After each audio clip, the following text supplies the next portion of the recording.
महज 10 सेकंड की वैल्यू क्या होती है ये अगर आज अंजू खातीवाड़ा जिंदा होती तो उसे मालूम होता।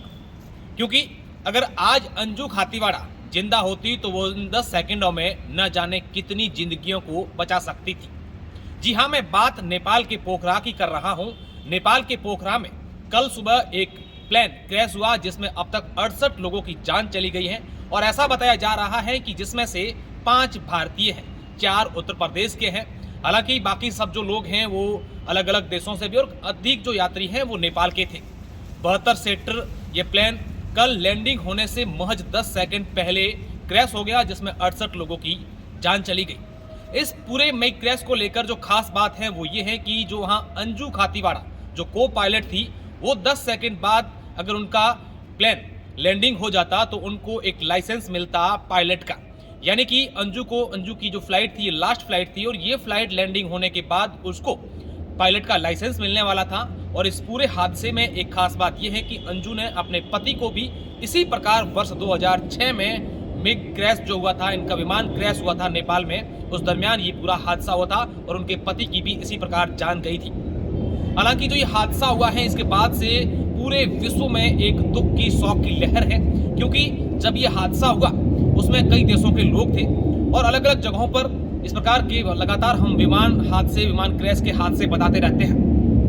लेकिन इस हादसे को लेकर आप ये समझिए कि या तो अंजू खातीवाड़ा का बदकिस्मती थी या समय खराब था या फिर इस प्रकार का हादसा किसी लापरवाही का कारण रहा होगा। हालांकि इसको लेकर जांच पड़ताल चल रही है, लेकिन कहीं ना कहीं इस प्रकार के हादसों से सबको एक सीख लेने की जरूरत है।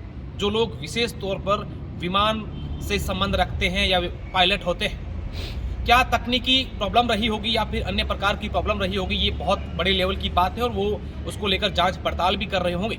लेकिन कहीं ना कहीं आप देखिए, अंजू और उसके पति दोनों पायलट थे। अंजू के पति की वर्ष 2006 में मौत हो गई थी, वो भी विमान जो क्रैश हुआ था नेपाल में उस दरमियान हुई थी, और अंजू की भी मौत इसी प्रकार के हादसे में हुई। अंजू 10 सेकंड बाद अपने विमान को लैंडिंग करने वाली थी और उसकी आज आखिरी ये उड़ान थी। अगर ये उड़ान लैंडिंग कर जाती अंजू तो अंजू को पायलट का लाइसेंस मिलता, क्योंकि अंजू अब तक जो है वो को पायलट के रूप में ही नेपाल में काम कर रही थी। नेपाल के पोखरा में जो ये हादसा हुआ है इसमें 5 भारतीय बताए जा रहे हैं। अब मैं कुछ जानकारी आपको इसको लेकर थोड़ी सी और बताना चाहूँगा कि किस तरीके से ये हादसा हुआ है। और पोखरा में ये पहला हादसा नहीं है, या यूँ कहें कि नेपाल में लगातार हादसे होते रहते हैं।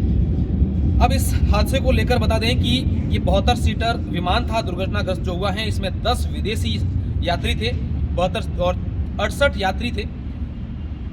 68 में 4 क्रू मेंबर थे और 68 लोगों की मौत होने की जानकारी है, जिसमें 5 भारतीय हैं और जो 4 हैं वो उत्तर प्रदेश के रहने वाले हैं, गाजीपुर के रहने वाले, और इनमें से अधिक तक जो उम्र है वो 22 साल से 35 साल की उम्र है।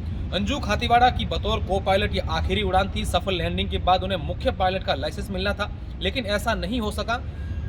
यह दुर्योग है कि अंजू के पति दीपक पोखरेल भी इसी यति एयरलाइंस में को पायलट थे। जून 2006 में विमान हादसे में उनकी जान चली गई थी। तो ये पूरी खबर विमान हादसे को लेकर थी, जो नेपाल के पोखरा में विमान हादसा हुआ है और उस हादसे में 68 लोगों की जान चली गई है। बहुत बहुत शुक्रिया, धन्यवाद।